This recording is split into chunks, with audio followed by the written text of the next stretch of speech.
Bon bah, nouvelle année, mes meilleurs vœux déjà. Et nouveau projet. Ah, ça reste flou, ça laisse une petite part de mystère. Donc bon, je viens de chercher une voiture en plateau du coup, elle démarre pas. Et bah, je rentre à la maison, mets ça au garage et puis bah, on va essayer de vous faire un petit tour, de vous montrer ce que c'est. Allez, à tout de suite. Donc je voulais vous montrer, donc j'ai redémarré la Porsche là, et bon je sais pas comment les vidéos vont sortir, on verra. Mais en gros j'ai réussi à la redémarrer, à faire un petit tour avec. Ensuite à la recaler, enfin j'avais du mal à rouler avec, je pensais qu'il y avait plus assez d'essence, bon il restait pas grand chose, il restait quoi, 2-3 litres. Donc je me suis dit j'en profite, je vais ouvrir le réservoir pour retirer le dépôt qu'il y a dans le fond. Donc j'ai bien fait. Donc je me trouve ici, c'est la roue arrière droite. Donc on voit il y a le réservoir derrière, enfin derrière plus ou moins quoi. Et dans le réservoir donc il y a la première pompe, on va dire de gavage de la pompe principale. Donc au bout il y a un petit filtre, une crépine quoi un peu. C'est un filtre métallique. On peut voir dans l'état qu'il est. La fameuse pompe, et voilà, à l'extérieur on a ça, deux cosses et le tuyau. Donc faut que je contrôle si elle fonctionne. Souvent c'est une source de panne cette pompe là. Il faut savoir que certains modèles n'ont pas de pompe, c'est juste une grande crépine quoi. Et donc pour retrouver cette pompe neuve c'est galère, ou alors c'est 700 €. Donc ce que beaucoup de gens font, c'est y mettre la crépine, donc des versions qui n'ont pas de cette pompe. Donc il s'agit de la crépine de Porsche 944, donc du modèle d'après. Donc voilà le circuit d'essence, c'est pas facile de vous filmer. Donc sortie de réservoir ici, on a la durite qui va à la pompe principale qui est juste au-dessus là. Voilà, avec les deux cosses en haut. Et la sortie avec le tuyau qui va plus haut. On retrouve un peu plus haut l'accumulateur. Est-ce que j'arrive à vous montrer? Je l'ai vu ce matin. Enfin plus haut, bref, il y a l'accumulateur de pression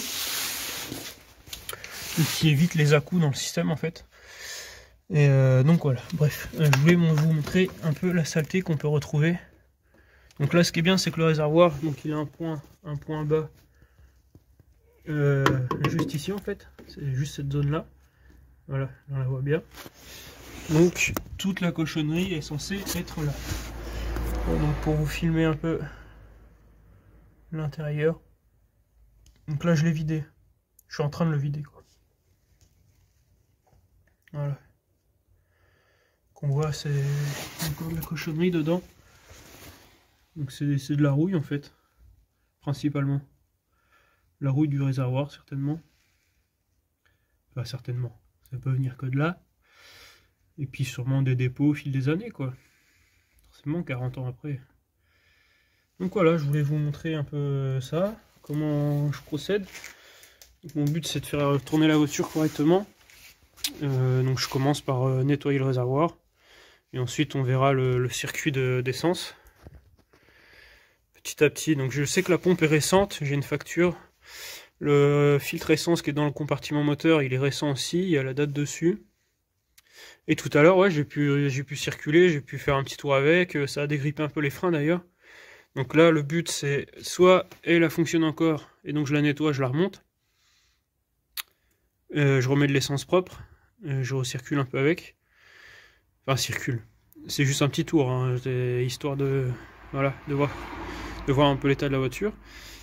Sinon je mettrai la crépine de Porsche 944 et j'essaierai d'abaisser du coup la pompe principale. En soi c'est censé marcher même sans modification, mais je voudrais l'abaisser en fait pour qu'elle soit au même niveau que du point bas du réservoir, pour éviter les problèmes de déjaugeage et compagnie quoi. Donc j'ai aussi ma jauge à essence qui marche pas. Donc c'est l'occasion aussi, ça sera l'occasion de faire les tests. Donc elle est ici. Donc on retire la moquette, hop. Il y avait ce petit truc là, donc je sais pas si c'est d'origine ou pas. Le capuchon noir, et donc on retrouve notre jauge. Donc sur le site internet du club Porsche 924 et 928, je crois, il y a des tests. Il nous explique comment faire des tests pour savoir si c'est la jauge ou si c'est le faisceau qui est défaillant. Allez, je vais vous remontrer petit à petit l'avancée des travaux pour leur démarrage, on va dire. Donc juste pour vous montrer le résultat. Donc, on va pas voir dans la bassine, mais en gros il y avait il y avait quoi? Il y avait 2-3 cm. J'avais fait une petite montagne de débris quoi. Et donc après j'ai fait plusieurs rinçages. Donc avec l'essence qui était dans le réservoir que j'avais récupéré. J'ai fait 3 rinçages. En fait je remets la pompe. Comme ça remplit le fond du réservoir. Et hop, je retire la pompe assez rapidement pour faire vraiment un flux assez important d'essence et sortir les débris tout en grattant le fond. Donc ça j'ai dû le faire donc 3 fois avec l'essence qui restait. Et après vu que j'avais un bidon d'éthanol, ça coûte moins cher l'éthanol pour faire ça, pour rincer réservoir c'est du gâchis. Donc rincer à l'éthanol. Donc j'ai fait 2-3 fois, c'est pareil, du gros volume. Donc on peut voir maintenant à l'intérieur. Ça n'a plus rien à voir, je veux pas dire que c'est comme neuf, mais c'est bien plus propre quoi. Même l'essence quand on ressortait au début, la première que j'ai sortie elle était rouge quoi. Et puis à la fin là, l'éthanol ressortait blanc, donc on est pas mal. Il n'y a plus qu'à retester la pompe là.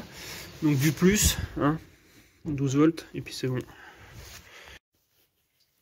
Toc, donc je vous reprends bien plus tard, parce il s'est passé des choses entre temps, d'autres véhicules au garage. Donc sur la Porsche, voilà. Donc lors de mon dernier essai, j'ai la courroie d'alternateur qui a lâché. Donc plus de batterie, plus d'allumage quoi. Donc bon, j'ai fini par me tracter. Donc du coup j'ai commandé tout ce qu'il faut qui va bien pour faire un entretien on va dire classique sur la voiture. Donc les courroies, pompe à eau, thermostat, les fluides, les filtres. Voilà. Et donc j'en profite, là j'ai attaqué la distribution. Donc voilà comment ça se présente. C'est très facile d'accès. Donc là j'ai déjà tombé la courroie. Je m'apprête à tomber la pompe à eau. Toc. Voilà les petites avancées, comme ça au moins je serai sûr de la date de la courroie quoi, parce que bon, elle a je pense pas qu'elle ait tourné beaucoup, mais elle a des années quoi. Donc voilà, je vais vous faire suivre, il y a l'allumage aussi.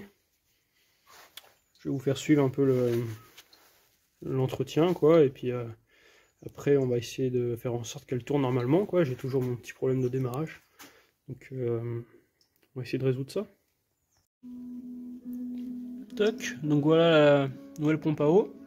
En plus c'est bien, ça fait une pièce neuve sur le moteur. Comparé à l'ancien travail de peinture qui avait été fait. Donc voilà. Donc c'est pareil, je pense qu'elle est vieille mais qu'elle n'a pas fait beaucoup de kilomètres. Elle n'a pas de jeu. Voilà.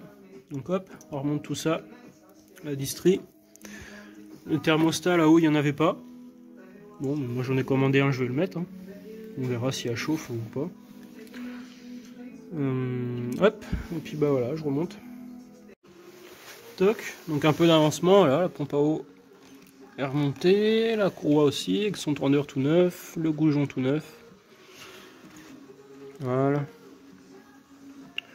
Ça reprend forme, donc bon, je remonte les poulies d'accessoires, la courroie.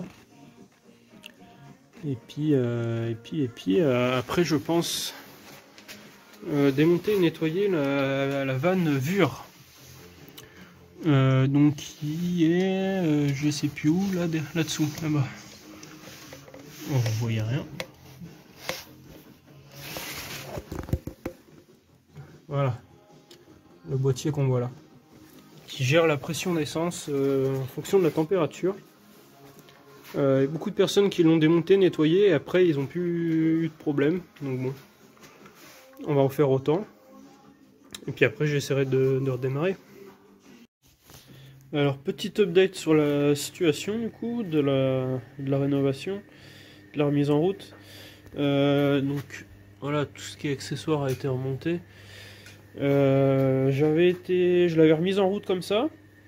Donc à froid en fait, je jouais sur, donc il faut démonter la boîte à air et passer la main dedans et jouer sur le clapet qui est là en fait. Normalement c'est avec le flux d'air, voilà, qui dose la richesse, sauf que j'ai découvert de nouvelles prises d'air. Donc j'allais en venir, et c'est pour ça que j'ai pas assez de flux d'air à passer ici en fait, l'air rentre après, et donc pas assez de carburant, et c'est pour ça aussi que la voiture fonctionne mal. Mais bref, j'ai pu faire un petit tour quand même l'autre jour, et une fois chaud, elle tient à peu près le ralenti, donc bon, ça me permet de rouler un petit peu, mais il y a un manque clairement de puissance, hein, dû au manque de carburant. Donc oui, là, voilà. Donc une fois à chaud, après j'ai commencé à rechercher des prises d'air. Donc moteur tournant avec du nettoyant frein, en fait, on essaie de cibler des endroits où est-ce qu'on pourrait avoir des prises d'air. Donc j'en ai vaporisé notamment au niveau des injecteurs. Et j'entendais le moteur qui reprenait du régime, qui voilà. Donc ça manifeste une prise d'air, hein. Il n'y a pas de... Donc voilà, donc j'ai déposé un injecteur, j'ai regardé effectivement le joint, voilà quoi, il est plus vieux que moi, hein. Donc le support d'injecteur aussi, donc j'ai commencé par commander ça. Et en voulant attaquer le remplacement des joints, j'ai démonté ce coude là, et voilà, bon j'aurais pu le voir avant, hein. En fait il est fissuré, voilà. Fissuré et craquelé, voilà. Vous pouvez voir que voilà, et donc une prise d'air là aussi au niveau des injecteurs. Donc j'ai refait une nouvelle commande qui est en route, donc deux ce manchon là en caoutchouc. J'ai réussi à le trouver, donc ça permettra d'avoir même un aspect visuel plus neuf, plus récent. J'ai pris le joint de collecteur d'admission, le joint de papillon. Qu'est-ce que j'ai pris, de la durite pour essayer de remplacer tout ça en fait. Donc j'ai tout déposé, voilà, pour essayer de remplacer tout ça, éliminer le potentiel prise d'air. Et pour la vure que je vous ai parlé juste avant, qui est bien là-bas, il faut, à mon sens, je l'ai pas encore fait, mais il faut déposer le collecteur d'admission. Donc voilà. Donc on va tout déposer, ça permettra de nettoyer, voilà, de restaurer un peu tout ça. Et une fois tout ça remonté, j'espère ne plus avoir de prise d'air et que la voiture tourne comme elle devrait. À moins que j'ai encore un autre souci au niveau du catronique en fait, de l'injection. Mais ça devrait aller déjà mieux. Petit à petit on avance. Donc voilà ce qu'il en est pour la restauration. Toc, donc un peu d'avancée. Donc j'ai déposé le régulateur de pression de carburant à froid, donc la vure. Et donc je l'ai ouvert et démonté comme vous pouvez voir. Donc au final l'intervention peut se faire collecteur d'admission sur la voiture, parce que l'ensemble tient par ces deux vis BTR, un bout BTR, et ensuite on l'ouvre. Donc bon, moi c'est pas, dans mon cas c'est pas grave, comme ça je vais changer le joint du collecteur d'admission et faire un coup de propre. Voilà, donc après ça se présente, donc le boîtier fermé, il y a ces quatre petites vis, voilà, empreinte plate, donc bien utiliser un embout qui convient, j'ai envie de dire pile poil à la vis pour éviter de les foirer, quoi, tout simplement. Donc on ouvre l'ensemble. On se met sur un emplacement assez propre, quoi, qu'on fasse pas tomber d'autres vis. Et donc on a ce couvercle arrière qui est déposé. et faire attention à ce que tout ça ne se sauve pas. Donc on a un ressort, une petite coupelle et l'aiguille. Bon, vous la voyez, je vais pas faire en sorte qu'elle se sauve. Donc voilà, donc ça a déjà été nettoyé. Donc il y a de la graisse à l'intérieur, donc l'aiguille normalement se sauvera pas, elle sera maintenue par la graisse. Donc à nettoyer la graisse, forcément, on en remettra de la neuve. Ensuite, on a le bilame qui est à l'intérieur comme ceci. Donc il est tenu par cet écrou empreinte 10 mm. Et voilà, donc il est comme ça. Et le connecteur est tenu par... Donc du côté avant, en fait, il y a une agrafe qui vient se clipser sur le connecteur comme ça, à l'extérieur. Donc comme ça. Donc j'ai mis un peu de dégrippant, voilà, de lubrifiant pour faire bouger la pièce sans rien endommager, c'est bienvenu.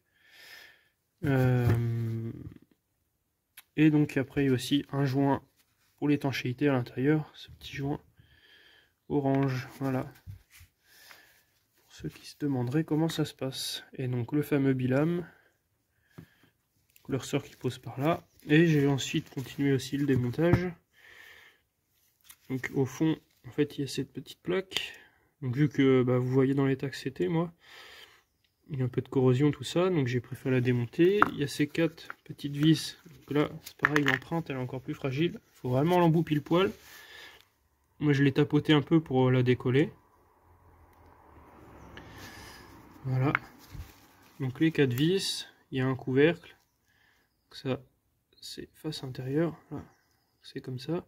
Et le trou milieu pour l'aiguille, comme vous pouvez voir, le mien, soit il est bouché, soit il est vachement crado. Bref. Donc il y a un joint torique. Et de nouveau le trou, en fait, qui fait...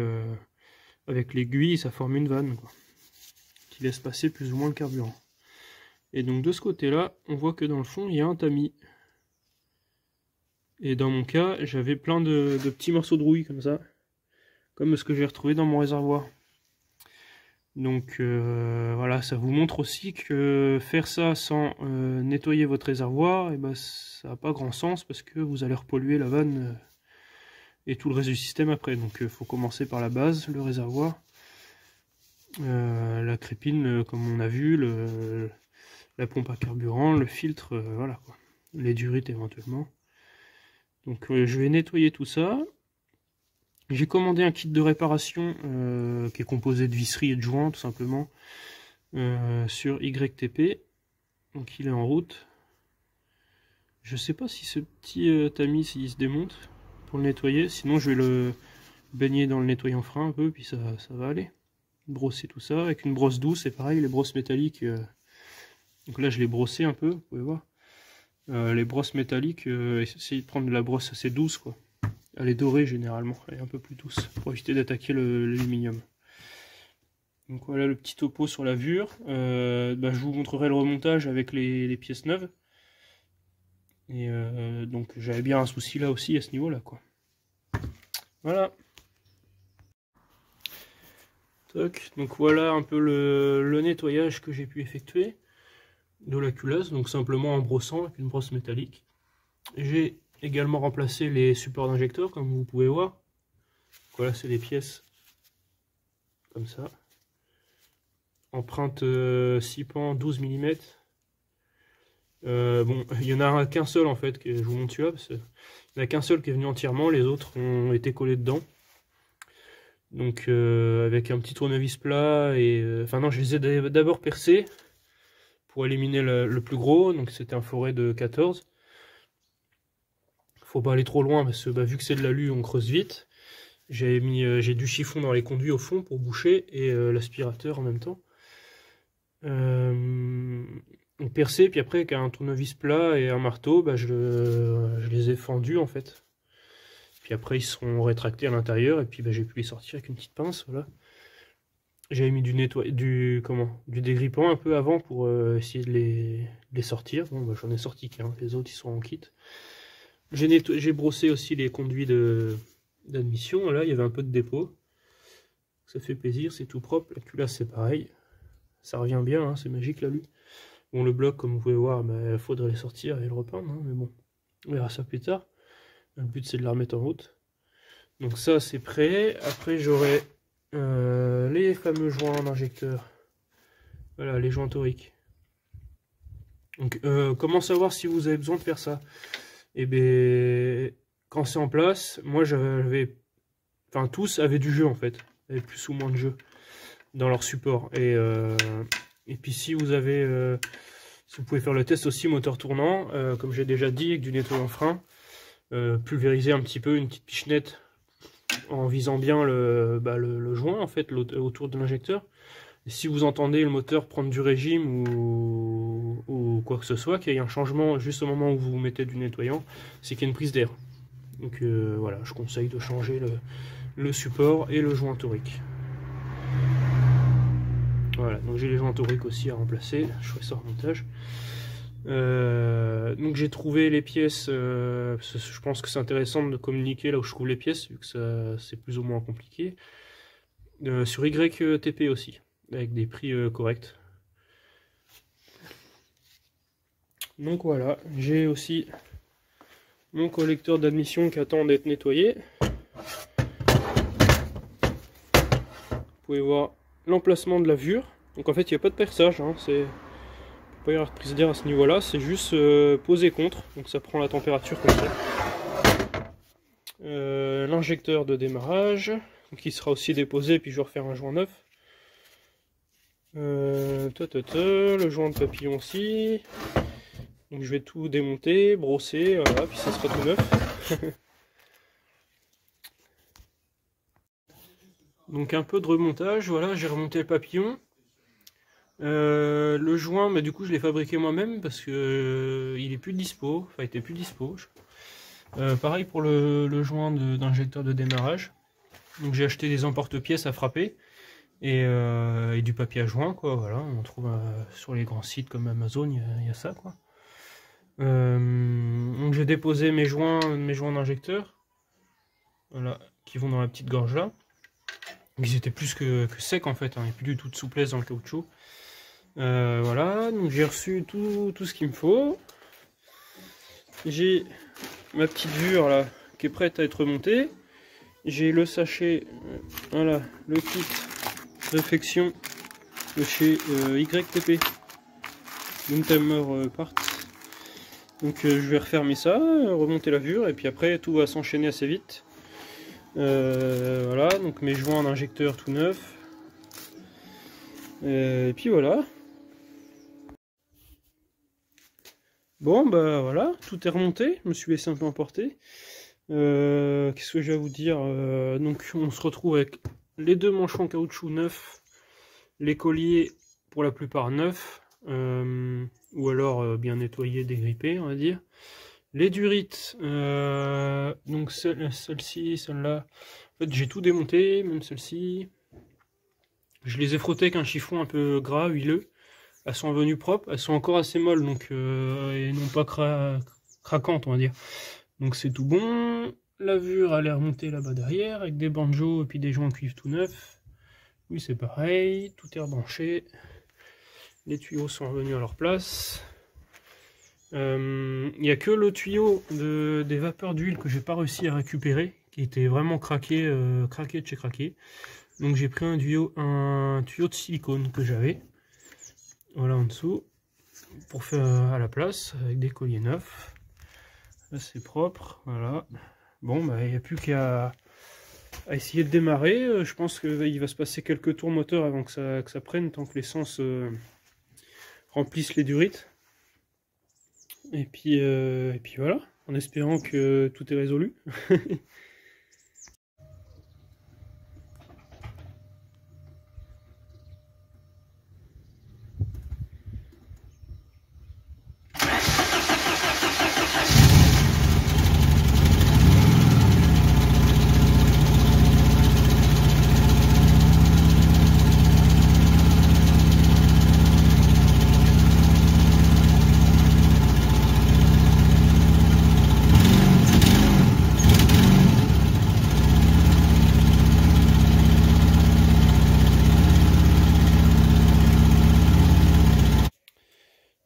Donc un petit bout de vidéo pour conclure on va dire.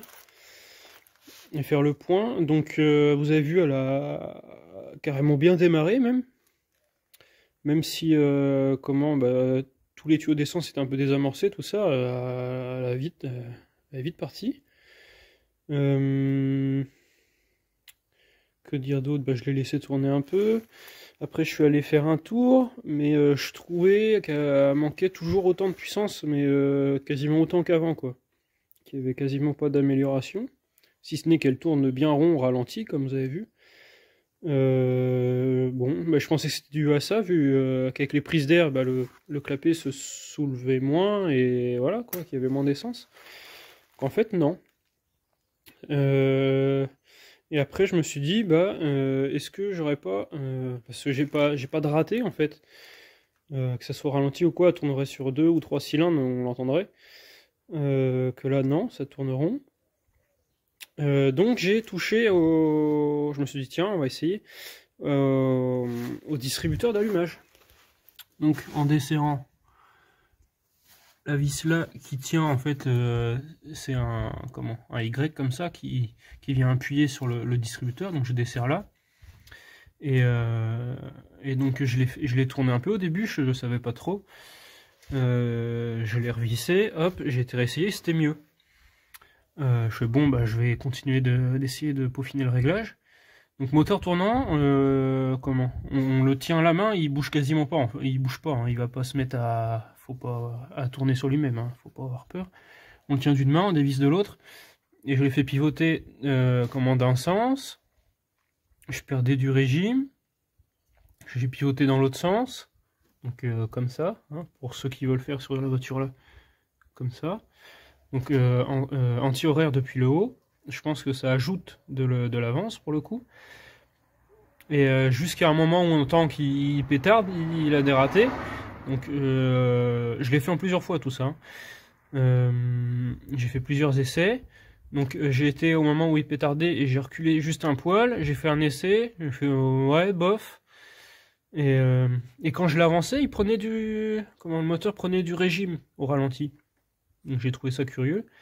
Donc après j'ai reculé jusqu'au moment où je commençais à reperdre du régime. Je me suis arrêté et j'ai réavancé un peu. Il reprenait du régime et au moment où il en prenait plus, je me suis arrêté. J'ai resserré, j'ai refait un essai et là je trouve que ça marche pas trop mal. Il doit, j'ai retrouvé de la puissance quoi. En sachant que je dois rouler à moitié freiné. Parce que les freins avant, tout est oxydé, rouillé, il faut que je démonte, que je brosse tout ça, que je rénove tout ça, et que je ne connais pas l'état non plus du doseur, du distributeur, des injecteurs. Mais là, j'ai retrouvé quelque chose de correct, on va dire. Donc à voir. Il serait intéressant que je prenne les compressions aussi, et que je commande une lampe... alors, Strombos, bref, une lampe qui permet de lire l'avance à l'allumage. Donc ça.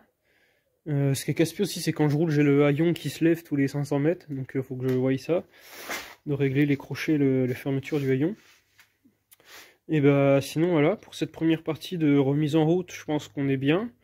Donc il y a eu l'entretien de fait, il me reste la vidange, le boîte à faire, mais bon, ça c'est pas grand chose. Une bonne réflexion qu'il y a eu, comme vous avez vu, des potentielles prises d'air. Là, je pense qu'on est vraiment pas mal. J'ai pas refait le test avec le nettoyant frein, mais pour moi, on est vraiment pas mal. Voilà, que dire d'autre? Pour vous dire la suite du véhicule, bon, j'ai pas fait de vidéo de présentation. Celle-ci, le fera un peu pour moi. J'ai plein de petits soucis électriques sur la voiture. Déjà tout ce qui est éclairage. J'ai les pop-up qui se lèvent pas. J'ai tout ce qui est électrique. Hein. Pour faire simple, j'ai la jauge qui fonctionne pas. J'ai les essuie-glaces, oui, mais doucement. Les clignotants moyens. Donc j'ai commandé une centrale déjà. Une centrale clignotante. J'ai ce genre de choses à corriger. Voilà. L'Écosse à l'air libre, bon, moi ça me plaît moyennement. Voilà, des bouts de faisceau à rattraper. Bon, faudrait tout refaire en fait, mais bon. les freins avant, une purge du liquide, hein, parce que comme vous pouvez voir, il y a une sale tronche le liquide. Donc le but suivant en fait, voilà, c'est de corriger tout ça petit à petit pour aller faire le contrôle technique, avoir un contrôle technique valide et après que je lance la carte grise en fait, voilà. Je pense la passer en collection, faut que je me renseigne davantage sur les avantages et inconvénients de passer une voiture en collection. Et la ventilation aussi qui fonctionne pas, donc ça se trouve ça peut être qu'un fusible comme ça peut être je ne sais quoi. Donc bah voilà, petit à petit la refaire. Après tout ce qui est esthétique, on verra ça plus tard. Pour l'instant c'est voilà, c'est vraiment faire en sorte qu'elle tourne. Je vous ai pas vraiment montré l'intérieur, mais en soi, bon, j'ai pas encore nettoyé ni rien.